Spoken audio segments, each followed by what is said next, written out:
Je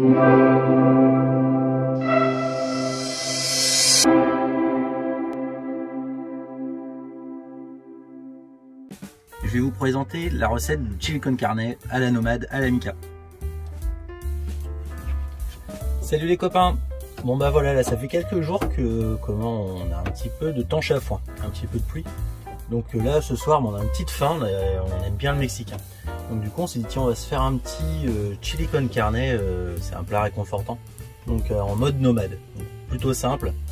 Et donc je vais vous faire voir un petit peu comment je fais. Donc, pour ce chili con carne façon nomade, on va avoir besoin donc, du coup de 500 g de viande hachée, d'une grosse boîte de tomates pelées, de haricots rouges bien sûr, et aussi un petit peu de maïs. Et pour épicer tout ça, du coup on prend un petit sachet d'épices à Faritas. C'est assez simple et assez sympa, ça donne bon goût. C'est parti pour la cuisson du coup de la viande hachée. Alors surtout bien imiter la viande hachée, hein, parce que souvent elle est en paquet. Surtout aussi les proportions, faut rendre bien compte, on ne peut pas manger tout en un seul repas. On fait à peu près 2 repas pour 2 personnes avec ça. Comme ça au moins on en a pour demain, c'est un peu peinard. Hop. Surtout pendant que je fais cuire, faut bien égoutter les haricots, donc bien les égoutter puis bien les rincer. Et aussi égoutter le maïs. Donc bon mes haricots sont bien rincés, mon maïs est bien égoutté, ma viande hachée est bien mis en charpie. Je vais pouvoir commencer à tout mélanger. Un petit peu de fayo,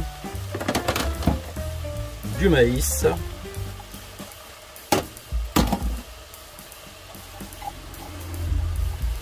et du coup on mélange. J'ai bien mélangé mes faillots, mon maïs et puis la viande hachée. Et là du coup je vais mettre les tomates pelées. Alors ce que je fais c'est que je les découpe grossièrement dans la boîte, ça m'évite d'en mettre partout.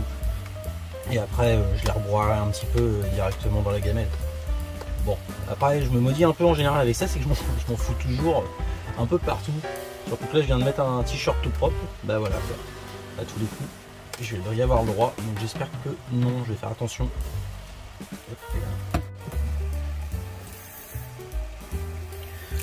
Du coup, je mets les tomates pelées et on mélange bien. Et voilà, comme je vous ai dit, j'ai réussi à me foutre de la sauce tomate. Hop.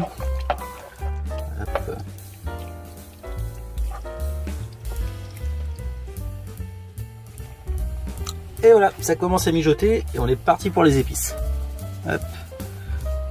Donc je mets le sachet complet. Hein. Alors bien sûr, s'il n'y a pas de sachet, il y a aussi en petit bocal là des épices mexicaines toutes faites qui sont pas mal aussi. Ça peut dépanner. Et après, on mélange.